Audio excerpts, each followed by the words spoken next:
If you are confused about which college to choose for your PUC education, Jnanasudha Vidyalaya is the answer.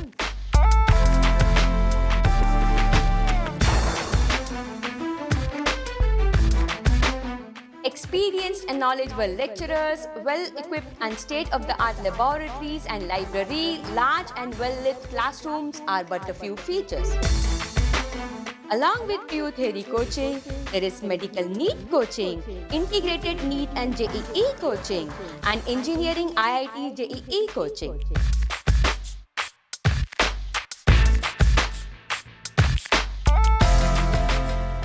There is hostel facility available for both boys and girls separately. Bus facilities available for all the students.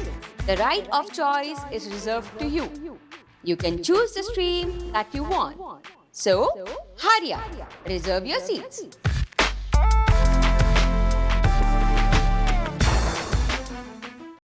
ನಮಸ್ಕಾರ, ಸುದ್ದಿ ಸಮಯಕ್ಕೆ ಸ್ವಾಗತ. ಇದು local express. ನಾನು ಸುಷ್ಮಿತಾ. ಮುಖ್ಯಾಂಶಗಳು: ವಿವಿಧ ದಲಿತ ಸಂಘಟನೆಗಳ ಒಕ್ಕೂಟದಿಂದ ಬೀದರ್ನಲ್ಲಿ ಮಾನವ ಸರಪಳಿ ನಿರ್ಮಿಸಿ ಪ್ರತಿಭಟನೆ.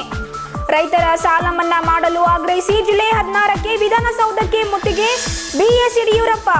ಕುಡಿತ ಬಿಡಿ ಸಾಕು, ಬಾಳಿಗೆ ಬೆಳಕು. ಬೀದರ್ನಲ್ಲಿ ಬೀದಿ ನಾಟಕ ಪ್ರದರ್ಶನ. ಬಿಜೆಪಿ ಅಧಿಕಾರಕ್ಕೆ ಬಂದರೆ 24 ಗಂಟೆಯೊಳಗೆ ಸಹಕಾರಿ ರಂಗದ ಸಾಲ ಮನ್ನಾ. ಬಿಎಸ್ ಯಡಿಯೂರಪ್ಪ. ಬಿಎಡ್ ಪರೀಕ್ಷೆಯ ಕೊಠಡಿಯಲ್ಲಿ ವಿದ್ಯಾರ್ಥಿಗಳಿಗೆ ಮೂಲ ಸೌಲಭ್ಯಗಳೇ ಇಲ್ಲ. ಸಿಬಿಎಸ್ಇ ಪರೀಕ್ಷಾ ಫಲಿತಾಂಶ. ಗುರುನಾನಕ್ ಶಾಲೆಯಲ್ಲಿ ಪ್ರತಿಭಾವಂತ ವಿದ್ಯಾರ್ಥಿಗಳಿಗೆ ಸನ್ಮಾನ. ವಾರ್ತೆಯ ವಿವರಗಳು. ದಲಿತ ಜನರ ಮೇಲೆ ಕಿರುಕುಳ ನೀಡುತ್ತಿರುವ ಪೊಲೀಸ್ ಇಲಾಖೆ ವೈಫಲ್ಯ ಖಂಡಿಸಿ ಬೀದರ್ ನಗರದಲ್ಲಿ ವಿವಿಧ ದಲಿತ ಸಂಘಟನೆಗಳ ಒಕ್ಕೂಟದಿಂದ ಅಂಬೇಡ್ಕರ್ ವೃತ್ತದಲ್ಲಿ ಮಾನವ ಸರಪಳಿ ನಿರ್ಮಿಸಿ ಪ್ರತಿಭಟನೆ ನಡೆಸಲಾಯಿತು.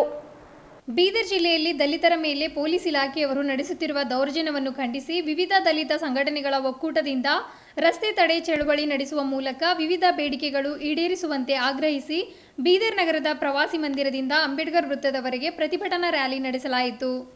ಬೀದರ್ ತಾಲೂಕಿನ ಮಂದಕನಹಳ್ಳಿ ಗ್ರಾಮದ ಪರಿಶಿಷ್ಟ ಜಾತಿಗೆ ಸೇರಿದ ರಮೇಶ್ ಹರಗೆ ಅವರ ತಾಯಿ ಗ್ರಾಮ ಪಂಚಾಯತ್ ಅಧ್ಯಕ್ಷರಾಗಿದ್ದು ಜನಸೇವೆ ಮಾಡಿರುವುದರಿಂದ ತಾಲೂಕು ಪಂಚಾಯತ್ ಸದಸ್ಯರಾಗಿ ಆಯ್ಕೆಯಾಗಿದ್ದಾರೆ. ಇದೇ ನೆಪವಿಟ್ಟುಕೊಂಡು ಕೆಲ ಕಿಡಿಗೇಡಿಗಳು ದಲಿತರ ಮೇಲೆ ಇಲ್ಲಸಲ್ಲದ ಆರೋಪ ಮಾಡಿ ಪೊಲೀಸ್ ಪ್ರಕರಣ ದಾಖಲಿಸುವಂತೆ ಮಾಡುತ್ತಿದ್ದಾರೆ. ಇಂತಹ ಕಿಡಿಗೇಡಿಗಳನ್ನು ಕೂಡಲೇ ಬಂಧಿಸಬೇಕು ಎಂದು ದಲಿತ ಮುಖಂಡ ಬಾಬುರಾವ್ ಪಾಸ್ವಾನ್ ಅವರು ಆಗ್ರಹಿಸಿದರು. ಇಲ್ಲಿ ನಮಗೇನ ಪೊಲೀಸ್ ಇಲಾಖೆಯಿಂದ ಏನು ಅನ್ಯಾಯ ಆಗಿದೆ, ಬೇಲ್ದಾರ್ ಅವ್ರ ಕುಟುಂಬಕ್ಕೆ ಇವತ್ತು ಅವ್ರ ಮಕ್ಕಳಿಗೆ ತಗೊಂಡು ಹೋಗಿ ನಿಮಗೆ ಸೇಫ್ ಮಾಡ್ತೇವೆ ಅಂತ ಹೇಳಿ ಅವರಿಗೆ ಒಯ್ದು ತಿರುನಾಟದಲ್ಲಿ ಮಕ್ಕಳಿಗೆ ಕೇಸಿನಲ್ಲಿ ಹಾಕಿದ್ದಾರೆ. ಯಾರು ನಿಜವಾದ ಅಪರಾಧಿ ಇದ್ದಾರ ಅವ್ರು ತನಿಖೆಯಾಗಿ ಹಾಕಲಿ, ನಮಗೇನು ಇದಿಲ್ಲ. ಆದ್ರೆ ಸಣ್ಣ ಮಕ್ಕಳು ಹೆಣ್ಮಕ್ಳಿಗೆ ಅವ್ರ ಅತ್ತಿಗೆ ಕ್ಯಾನ್ಸರ್ ಪೇಷಂಟ್ ಇದ್ದಾಳೆ, ಆ ಅಮ್ಮಂದು ಮೇಲ್ಗಡೆ ನಿಂತು ಹೊಡೆದಾಳೆ ಅಂತಕ್ಕಂಥ ಒಂದು ಆರೋಪ ಮಾಡಿ ಆ ಅಮ್ಮ ಕೂಡ ಒಳಗಡೆ ಹಾಕಿದ ಕ್ಯಾನ್ಸರ್ ಪೇಷಂಟ್ ಇದ್ದಾಳೆ. ಆಮೇಲೆ 8ನೇ 9ನೇ ಓದ್ತಕ್ಕಂಥ ಮಕ್ಕಳಿದ್ದಾರೆ, ಸಣ್ಣ ಮಕ್ಕಳಿದ್ದಾರೆ, ಅವ್ರಿಗೆ ಕೂಡ ಒಯ್ದು ಇವರು ತಿರುನಾಟದ ಇದ್ದಾರೆ ಅಂಥೇಳಿ ಆ ಮಕ್ಕಳಿಗೆ ಕೂಡ ಹಾಕಿದ್ದಾರೆ. ಇದು ಖಂಡಿಸ್ತೀವಿ ಸರ್ಕಾರಕ್ಕೆ. ಯಾಕಂದರೆ ಈ ಸರ್ಕಾರ ನಮ್ಮ ಬೀದರ್ ಜಿಲ್ಲೆ SP ಬಂದಾಗ ಸುಮಾರು ಕೊಲೆಗಳಾಗ್ಯಾವ, ಅದರಲ್ಲಿ ಇಲ್ಲೂ ಇದೊಂದಾಗಿದೆ.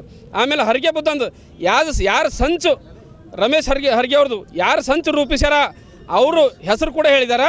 ಆ ಸಂಚು ರೂಪಿಸಂಥ ಆರೋಪಿಯನ್ನು ಇವತ್ತಿಗೂ ತಂದೇ ಇಲ್ಲ. ಯಾರೋ ಲಲ್ಲು ಪಂಜ ಹಿಡ್ಕೊಂಡು ಬಂದು ಕೇಸಲ್ಲಿ ಹಾಕ್ಯಾರ, ಬಟ್ ನಿಜವಾದ ಆರೋಪಿಗಳು ತಂದಿಲ್ಲ. ಕೂಡಲೇ ನಿಜವಾದ ಆರೋಪಿಯನ್ನು ಕೂಡ ಬಂಧಿಸಬೇಕು. ಸರ್ಕಾರಕ್ಕೆ ನಾವು ಎಚ್ಚರಿಕೆ ಕೊಡ್ತಾ ಇದ್ದೇವೆ, ಈ ಥರ ದೌರ್ಜನ್ಯ ನಡೆಯಲ್ಲ. ಮುಂದೆ ಬರೆದಿದ್ದಾರೆ. ಈ SP ಅವರು ನಿಜವಾಗಿ SP ಅವರು ಹೋಗಿದ್ರು ಚೆನ್ನಾಗಿತ್ತು, ಆದರೆ ಮತ್ತೆ ಬಂದು ರಿಟರ್ನ್ ಬಂದು ಇಲ್ಲಿ ಈ ಜಿಲ್ಲೆದಾಗ ಇಡೀ ಪೊಲೀಸ್ ವ್ಯವಸ್ಥೆ ಹಾಳಾಗಿದೆ. ದಯಮಾಡಿ ಸರ್ಕಾರಕ್ಕೆ ನಾವು ಮನವಿ ಮಾಡ್ತೇವೆ, ಇಲ್ಲಿನ ಪೊಲೀಸ್ ವರಿಷ್ಠಾಧಿಕಾರಿ ಕೂಡಲೇ ವರ್ಗಾವಣೆ ಮಾಡಬೇಕು. ಅವರಿಗೆ ವರ್ಗಾವಣೆ ದಕ್ಷ ಅಧಿಕಾರಿ ಇರ್ತಕ್ಕಂಥ ಆ ಸುಧೀರ್ ರೆಡ್ಡಿ ಅಂತ ಅಧಿಕಾರಿಗೂ ತಂದು ಹಾಕಿದ್ರೆ ಜಿಲ್ಲೆ ಮತ್ತು ಸೇಫ್ ಆಗ್ತದಂತ ಜಿಲ್ಲಾ ಉಸ್ತುವಾರಿ ಮಂತ್ರಿಗಳಿಗೆ ಮತ್ತು ಈ ಹೈದರಾಬಾದ್ ಕರ್ನಾಟಕ ನಡೆಸ್ತಕ್ಕಂಥ ಧರಮ್ ಸಿಂಗ್ ಅವ್ರಿಗೆ ನಾಚಿಕೆ ಬರಬೇಕು. ಇಲ್ಲಿ ಎಷ್ಟಾಗ್ಯಾವ ಅಂತ ಅವ್ರಿಗೆ ಗೊತ್ತಿರಬೇಕು. ಅದು ಕೂಡಲೇ ಇದು ಎಲ್ಲ ರಿಟರ್ನ್ ತಂದಿದ್ದು ಅವರೇ. ಕೂಡಲೇ ಧರಮ್ ಸಿಂಗ್ ಅವರು ಈ SP ಯನ್ನು ಕಳಿಸಿ ಸುಧೀರ್ ರೆಡ್ಡಿ ಅಂತ ಅಧಿಕಾರಿಗಳು ತಂದು ಹಾಕಬೇಕಂತ ಇಡೀ ಸಂಘಟನೆ ಪರವಾಗಿ ಬೀದರ್ ಜಿಲ್ಲೆ ಪರವಾಗಿ ನಾವು ಮನವಿ ಮಾಡ್ಕೊತಿದ್ದೀವಿ. ಬೀದರ್ ಜಿಲ್ಲೆಯಲ್ಲಿ ಒಂದಿಲ್ಲ ಒಂದು ರೀತಿ ದಲಿತರ ಮೇಲೆ ಪೊಲೀಸ್ ದೌರ್ಜನ್ಯ ನಿರಂತರವಾಗಿ ನಡೆದಿದೆ. ಆದರೂ ಜಿಲ್ಲಾ ಪೊಲೀಸ್ ಇಲಾಖೆ ಕಣ್ಣು ಮುಚ್ಚಿ ಕುಳಿತಿದೆ. ಮುಖ್ಯಮಂತ್ರಿ ಸಿದ್ದರಾಮಯ್ಯನವರು ದಲಿತರಿಗೆ ರಕ್ಷಣೆ ನೀಡಬೇಕು ಎಂದು ಮುಖ್ಯಮಂತ್ರಿಗಳಿಗೆ ಬರೆದ ಮನವಿ ಪತ್ರದಲ್ಲಿ ದಲಿತ ಮುಖಂಡ ರಾಜ್ಕುಮಾರ್ ಮೂಲಭಾರತಿ ಒತ್ತಾಯಿಸಿದರು. ಈ ಪ್ರತಿಭಟನೆಯಲ್ಲಿ ದಲಿತ ಮುಖಂಡರಾದ ಕಲ್ಯಾಣರಾವ್ ಭೋಸ್ಲೆ, ಶಿವಕುಮಾರ್ ನೀಲಕಟ್ಟಿ, ಶ್ರೀಪತ್ರಾವ್ ದೀನೆ ಸೇರಿದಂತೆ ಅನೇಕ ಕಾರ್ಯಕರ್ತರು ಪ್ರಮುಖರು ಇದ್ದರು.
15 ತಾರೀಕು ಹೋಗಿ ತಿಂಗಳು 15 ತಾರೀಕು ಬೀದರ್ ಕೋಟೆಯಲ್ಲಿ ನಮ್ಮ ಒಬ್ಬ ದಲಿತ ಹೋರಾಟಗಾರರಿಗೆ ವ್ಯವಸ್ಥಿತವಾಗಿ ಸಂಚು ರೂಪಿಸಿ ರಮೇಶನಂಬ ಹರಿಗೆ ಎಂಬ ವ್ಯಕ್ತಿಯನ್ನು ಏನು ಸಿರಾಜುದ್ದೀನ್ ಅನ್ನೋಂಥ ರೌಡಿ ಮತ್ತು ಅದೇ ಗ್ರಾಮದ ಭಾಳ ಅವರು ಹೈದ್ರಾಬಾದ್ ರೌಡಿ ಮಾಡಿಬಿಟ್ಟು ಇಲ್ಲಿ ಏನು ಅದನ್ನೇ ಪ್ರವೃತ್ತಿಯನ್ನು ಇಲ್ಲಿ ಗ್ರಾಮದಲ್ಲೇ ಮುಂದುವರ್ಸ್ಲಿಕ್ಕೆ ಪ್ರಯತ್ನ ಮಾಡ್ತಾಯಿದ್ದಾರೆ.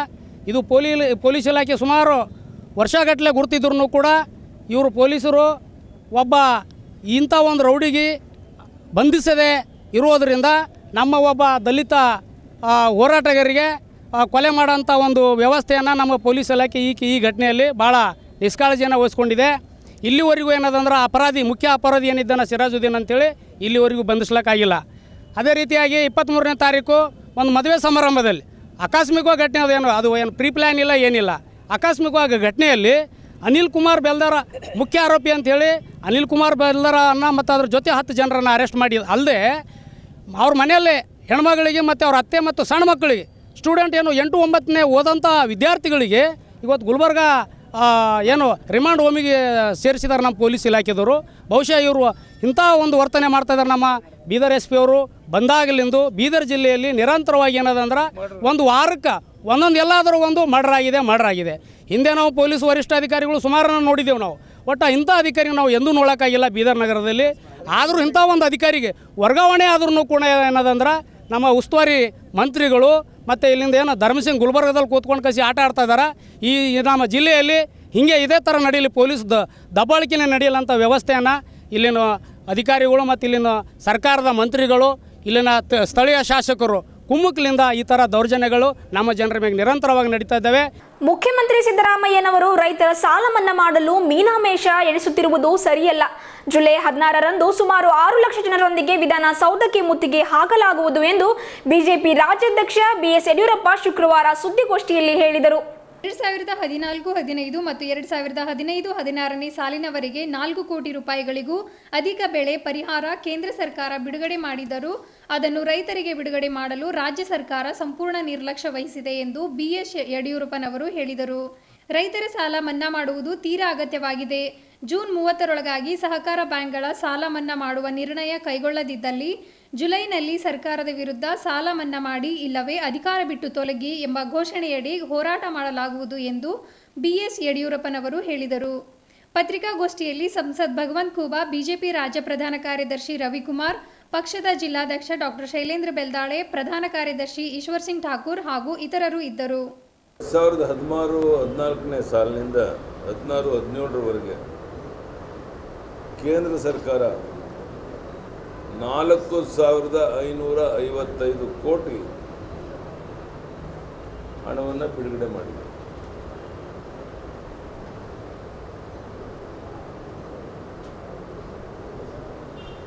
ಬಂದ ಹಣದಲ್ಲಿ ಪೂರ್ಣ ಹಣ ವಿತರಣೆ ಮಾಡಿಲ್ಲ, ಕ್ಷಮಿಸಬೇಕು ಅಂತೇಳಿ ಕಾಗೋಡು ತಿಮ್ಮಪ್ಪನವರೇ ಕ್ಷಮಾಪಣೆ ಕೇಳುವಂಥ ಪರಿಸ್ಥಿತಿ.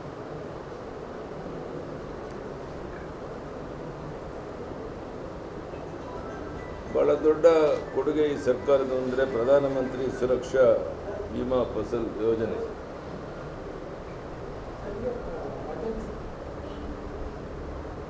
ಎರಡು 2015-16ರಲ್ಲಿ 2,147 ಕೋಟಿ 18 ಲಕ್ಷ ಬಂದಿದ್ದರೆ 16-17ರಲ್ಲಿ ರಾಜ್ಯಕ್ಕೆ 5,224 ಕೋಟಿ 90 ಲಕ್ಷ ಬಂದಿದೆ.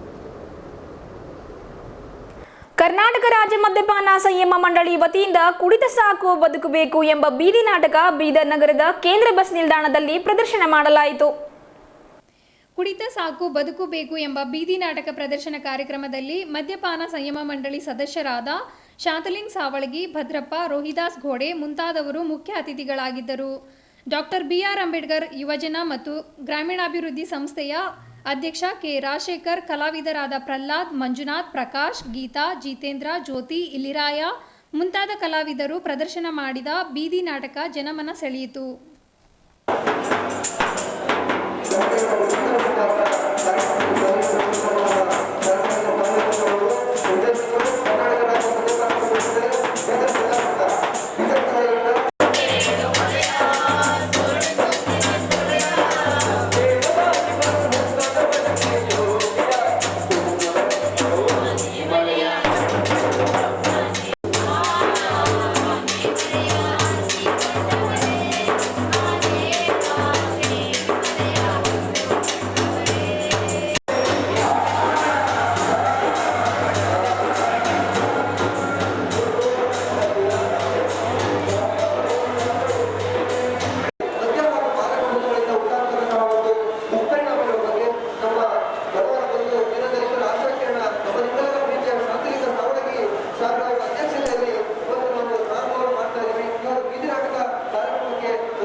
ಕರ್ನಾಟಕ ರಾಜ್ಯದ ಮದ್ಯಪಾನ ಸಂಬಂಧಿಲ ಸದಸ್ಯ.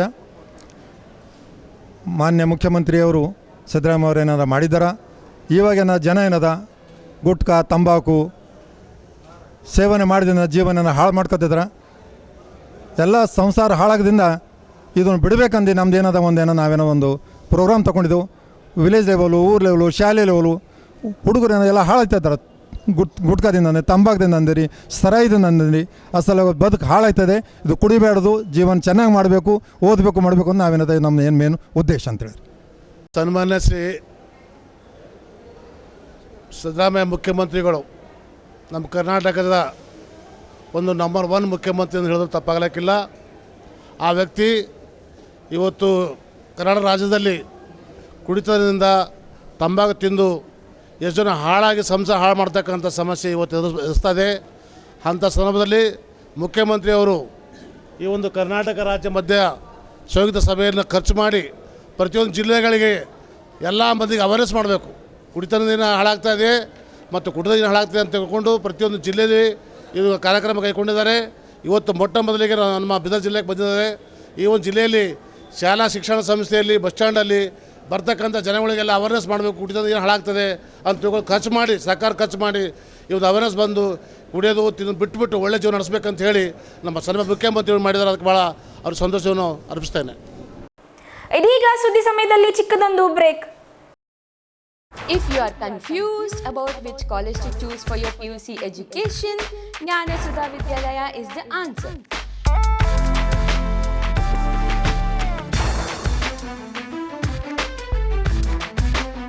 Experienced and knowledgeable lecturers, well-equipped and state-of-the-art laboratories and library, large and well-lit classrooms are but a few features.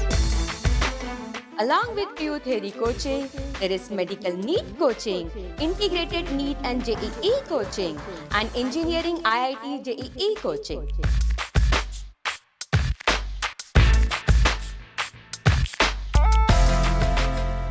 There is hostel facility available for both boys and girls separately. Bus facilities available for all the students. The right of choice is reserved to you. You can choose the stream that you want. So, hurry up, reserve your seats.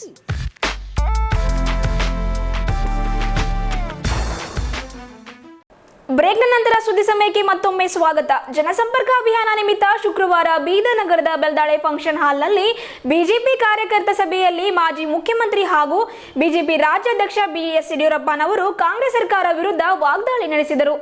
ದಲಿತರು BJP ಜೊತೆಗಿದ್ದಾರೆ, ಕಾಂಗ್ರೆಸ್ ಜೊತೆಗಿಲ್ಲ. ಉತ್ತರ ಪ್ರದೇಶದ ಚುನಾವಣೆಯಲ್ಲಿ BJP 75 ಶಾಸಕರು ದಲಿತರು ಗೆದ್ದಿದ್ದಾರೆ. ದಲಿತ CM ಇದ್ದ ರಾಜ್ಯದಲ್ಲಿಯೂ ಬಿಜೆಪಿ ಭಾರೀ ಬೆಂಬಲ ಸಿಕ್ಕಿದೆ. ಹೀಗಾಗಿ ದಲಿತರಾರು ಕಾಂಗ್ರೆಸ್ ಪಕ್ಷದ ಜೊತೆಗಿಲ್ಲ ಎಂಬುದು ಸಾಬೀತಾಗಿದೆ ಎಂದು ಬಿಜೆಪಿ ರಾಜ್ಯಾಧ್ಯಕ್ಷ ಬಿಎಸ್ ಯಡಿಯೂರಪ್ಪನವರು ಹೇಳಿದರು. 2018ರ ವಿಧಾನಸಭಾ ಚುನಾವಣೆಗೆ ಅಭ್ಯರ್ಥಿಗಳ ಆಯ್ಕೆಗಾಗಿ ರಾಷ್ಟ್ರಾಧ್ಯಕ್ಷ ಅಮಿತ್ ಶಾ ಅವರ ಟೀಮ್ ಈಗಾಗಲೇ ರಾಜ್ಯದಲ್ಲಿ ಸಮೀಕ್ಷೆ ಆರಂಭಿಸಿದೆ. ಇದಾದ ಬಳಿಕ ನಾವು ಸರ್ವೆ ಮಾಡುತ್ತೇವೆ. ಜನಾಭಿಪ್ರಾಯ ಪಡೆದು ವಾಸ್ತವ ಸ್ಥಿತಿಯನ್ನು ಅರಿತು ಅರ್ಹರಿಗೆ ಟಿಕೆಟ್ ನೀಡಲಾಗುತ್ತದೆ ಎಂದು ಬಿಎಸ್ ಯಡಿಯೂರಪ್ಪನವರು ಹೇಳಿದರು.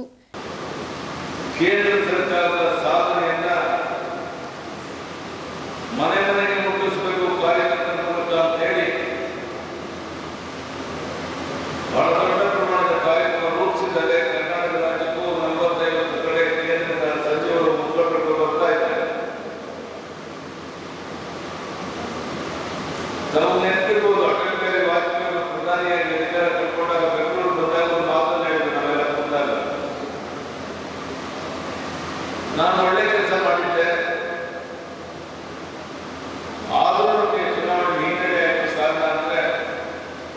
ಸಂಸದ್ ಭಗವಂತ್ ಖೂಬಾ, ಮಾಜಿ ಸಚಿವ ಗೋವಿಂದ ಕಾರಜೋಳ್, ರಾಜ್ಯ ಪ್ರಧಾನ ಕಾರ್ಯದರ್ಶಿ ರವಿಕುಮಾರ್, ಶಾಸಕ ಪ್ರಭು ಚೌಹಾಣ್, ವಿಧಾನ ಪರಿಷತ್ ಸದಸ್ಯರಾದ ಅಮರನಾಥ್ ಪಾಟೀಲ್, ರಘುನಾಥ್ ಮಲ್ಕಾಪುರೆ, ಬಾಬುರಾವ್ ಚೌಹಾಣ್, ಮಾಜಿ ಶಾಸಕ ಪ್ರಕಾಶ್ ಖಂಡ್ರೆ, ಪಕ್ಷದ ಜಿಲ್ಲಾಧ್ಯಕ್ಷ ಡಾಕ್ಟರ್ ಶೈಲೇಂದ್ರ ಬೆಲ್ದಾಳೆ ಸೇರಿದಂತೆ ಹಲವರು ಉಪಸ್ಥಿತರಿದ್ದರು. ಬೀದರ್ನಲ್ಲಿ ಬಿಎಡ್ ಪರೀಕ್ಷೆಗಳು ನಡೆಯುತ್ತಿವೆ. ಆದರೂ ಪರೀಕ್ಷಾರ್ಥಿಗಳಿಗೆ ಪರೀಕ್ಷಾ ಕೊಠಡಿಯಲ್ಲಿ ಮೂಲಭೂತ ಸೌಲಭ್ಯಗಳು ಇಲ್ಲದೆ ವಿದ್ಯಾರ್ಥಿಗಳು ಬಿಸಿಲಿನ ತಾಪದಲ್ಲಿ ಪರೀಕ್ಷೆಗಳು ಬರೆದರು. ಇದಕ್ಕೆ ಯಾರು ಹೊಣೆ ಎಂಬುದು ವಿದ್ಯಾರ್ಥಿಗಳ ಅಂಬೋಣವಾಗಿದೆ. ಬೀದರ್ ನಗರದಲ್ಲಿ ಬಿಎಡ್ ಪರೀಕ್ಷೆಗಳು ಆರಂಭವಾಗಿವೆ. ಆದರೂ ವಿದ್ಯಾರ್ಥಿಗಳಿಗೆ ಮಾತ್ರ ಯಾವುದೇ ಮೂಲಭೂತ ಸೌಲಭ್ಯಗಳಿಲ್ಲದೆ ಪರೀಕ್ಷಾರ್ಥಿಗಳು ಬಿಸಿಲಿನ ತಾಪದಲ್ಲಿ ಪರೀಕ್ಷೆ ಬರೆಯುತ್ತಿದ್ದಾರೆ. ಪರೀಕ್ಷಾ ಕೊಠಡಿಯಲ್ಲಿ ಫ್ಯಾನ್ಗಳಿವೆ, ಆದರೆ ಇದರಲ್ಲಿ 1ರಿಂದ 3 ಫ್ಯಾನ್ಗಳು ಕೆಟ್ಟು ಹೋಗಿವೆ. ಇಷ್ಟೇ ಅಲ್ಲ, ಪರೀಕ್ಷಾರ್ಥಿಗಳಿಗೆ ಬೇಸಿಗೆ ದಾಹ ಆರಿಸಿಕೊಳ್ಳಲು ಕುಡಿಯುವ ನೀರು ಸಹ ಇಲ್ಲಿಲ್ಲ. ಇದಕ್ಕೆ ಪರೀಕ್ಷೆ ನಡೆಸುವ ಆಡಳಿತ ಮಂಡಳಿಯವರು ಹೊಣೆಯೋ ಅಥವಾ ಪರೀಕ್ಷಾ ಮಂಡಳಿಯೋ ಎಂಬುದು ತಿಳಿಯದ ವಿಷಯವಾಗಿದೆ. ಜಿಲ್ಲಾಡಳಿತ ಈಗಲಾದರೂ ಎಚ್ಚರ ವಹಿಸಿ ಸಂಬಂಧಪಟ್ಟ ಇಲಾಖೆಯವರಿಗೆ ಮನವರಿಕೆ ಮಾಡಿ ಪರೀಕ್ಷಾರ್ಥಿಗಳಿಗೆ ಮೂಲಭೂತ ಸೌಲಭ್ಯ ಕಲ್ಪಿಸುವಂತೆ ಕಟ್ಟಪ್ಪಣೆ ನೀಡಲಾಗಿದೆ.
ಎರಡು 2016ರಿಂದ 17ನೇ ಸಾಲಿನ 10ನೇ CBSE ಪರೀಕ್ಷೆಯಲ್ಲಿ 10 CGPA 100ಕ್ಕೆ 100 ಅಂಕ ಪಡೆದ ಪ್ರತಿಭಾವಂತ ವಿದ್ಯಾರ್ಥಿಗಳಿಗೆ ಗುರುನಾನಕ್ ಪಬ್ಲಿಕ್ ಶಾಲೆಯಲ್ಲಿ ಶನಿವಾರ ಆತ್ಮೀಯವಾಗಿ ಸನ್ಮಾನಿಸಲಾಯಿತು.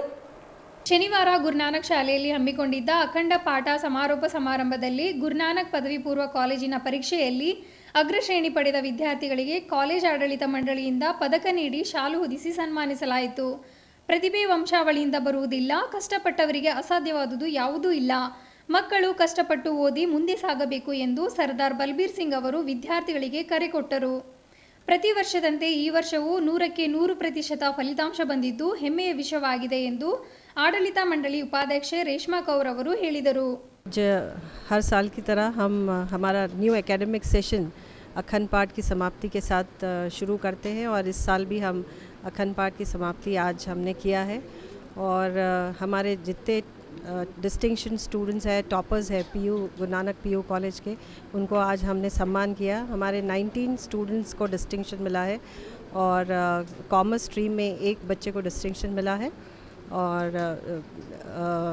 इन बच्चों को हमने यहाँ पे ऑनर किया और आज हम CBSE का रिज़ल्ट अनाउंस हुआ है और वाहिगुरु की मेहर है कि हर साल की तरह हमारे तीनों स्कूल्स का 100% रिज़ल्ट है और मेन ब्रांच का 10 CGPA है और Guru Nanak public school मायलूर branch के 10 CGPA है और गुरु नानक देव पब्लिक स्कूल के 13 10 CGPA है. तो पूरे मिला के हमारे तीनों स्कूल्स के 71 10 CGPAs हैं. मैं सारे बच्चों को और उनके पेरेंट्स को कंग्रेचुलेट करती हूँ कि उन्होंने इतना अच्छा परफॉर्म किया है और ये सारे बच्चे जहाँ भी जाते हैं वो स्कूल का नाम रोशन कर रहे हैं और अपने माँ बाप का नाम रोशन कर रहे हैं. I wish them all the best for the future. College ಆಡಳಿತ ಮಂಡಳಿ ಹಾಗೂ ಶಿಕ್ಷಕರ ಸಹಕಾರದಿಂದ ಉತ್ತಮ ಫಲಿತಾಂಶ ಬಂದಿದೆ ಎಂದು CBSE ಪರೀಕ್ಷೆಯಲ್ಲಿ ಅಗ್ರಶ್ರೇಣಿಯಲ್ಲಿ ಉತ್ತೀರ್ಣರಾದ ರಾಘವೇಂದ್ರ ಅವರು ಹೇಳಿದರು.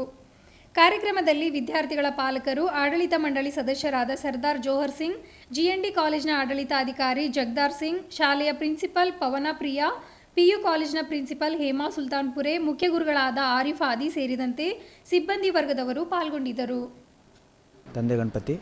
ನಾನು 2 ವರ್ಷ PUC ಗುರುನಾನಕ್ ಕಾಲೇಜಿನಲ್ಲಿ ಕಲಿತಿದ್ದೇನೆ. ನಾನು ಡಿಸ್ಟಿಂಕ್ಷನ್ ಸ್ಟೂಡೆಂಟು. ಇಲ್ಲಿ ನಮಗೆ ಕಾಲೇಜ್ ಮ್ಯಾನೇಜ್ಮೆಂಟಿಂದ, ಸ್ಟಾಫ್ನಿಂದ, ಪ್ರಿನ್ಸಿಪಲ್ ಅವರು ಭಾಳ ಸಪೋರ್ಟ್ ಸಿಕ್ಕಿದೆ. ಅದರಿಂದ ತುಂಬ ಚೆನ್ನಾಗಿ ಓದಿ ಚೆನ್ನಾಗಿ ನನ್ನ ರಿಸಲ್ಟ್ 92.16%. ಮುಂದೆ ನಾನು BTech ಮಾಡಬೇಕು ಅಂತಿದ್ದೀನಿ, ಇಂಜಿನಿಯರಿಂಗು. Thank you. ಕೊನೆಯಲ್ಲಿ ಮತ್ತೊಮ್ಮೆ ಮುಖ್ಯಾಂಶಗಳು. ವಿವಿಧ ದಲಿತ ಸಂಘಟನೆಗಳ ಒಕ್ಕೂಟದಿಂದ ಬೀದರ್ನಲ್ಲಿ ಮಾನವ ಸರಪಳಿ ನಿರ್ಮಿಸಿ ಪ್ರತಿಭಟನೆ. ರೈತರ ಸಾಲ ಮನ್ನಾ ಮಾಡಲು ಆಗ್ರಹಿಸಿ ಜುಲೈ 16ಕ್ಕೆ ವಿಧಾನಸೌಧಕ್ಕೆ ಮುತ್ತಿಗೆ. BS ಯಡಿಯೂರಪ್ಪ. ಕುಡಿತ ಬಿಡಿ ಸಾಕು, ಬಾಳಿಗೆ ಬೆಳಕು, ಬೀದರ್ನಲ್ಲಿ ಬೀದಿ ನಾಟಕ ಪ್ರದರ್ಶನ. ಬಿಜೆಪಿ ಅಧಿಕಾರಕ್ಕೆ ಬಂದರೆ 24 ಗಂಟೆಯೊಳಗೆ ಸಹಕಾರಿ ರಂಗದ ಸಾಲ ಮನ್ನಾ. BS ಯಡಿಯೂರಪ್ಪ. B.Ed ಪರೀಕ್ಷೆಯ ಕೊಠಡಿಯಲ್ಲಿ ವಿದ್ಯಾರ್ಥಿಗಳಿಗೆ ಮೂಲ ಸೌಲಭ್ಯಗಳೇ ಇಲ್ಲ. ಸಿಬಿಎಸ್ಇ ಪರೀಕ್ಷಾ ಫಲಿತಾಂಶ ಗುರುನಾನಕ್ ಶಾಲೆಯಲ್ಲಿ ಪ್ರತಿಭಾವಂತ ವಿದ್ಯಾರ್ಥಿಗಳಿಗೆ ಸನ್ಮಾನ. ಇದುವರೆಗೂ ಸುದ್ದಿ ಕೊಟ್ಟಿರುವ ನಾನು ಸುಷ್ಮಿತಾ. ಮುಂದಿನ ಸುದ್ದಿಯೊಂದಿಗೆ ಭೇಟಿಯಾಗೋಣ. ವಂದನೆಗಳು.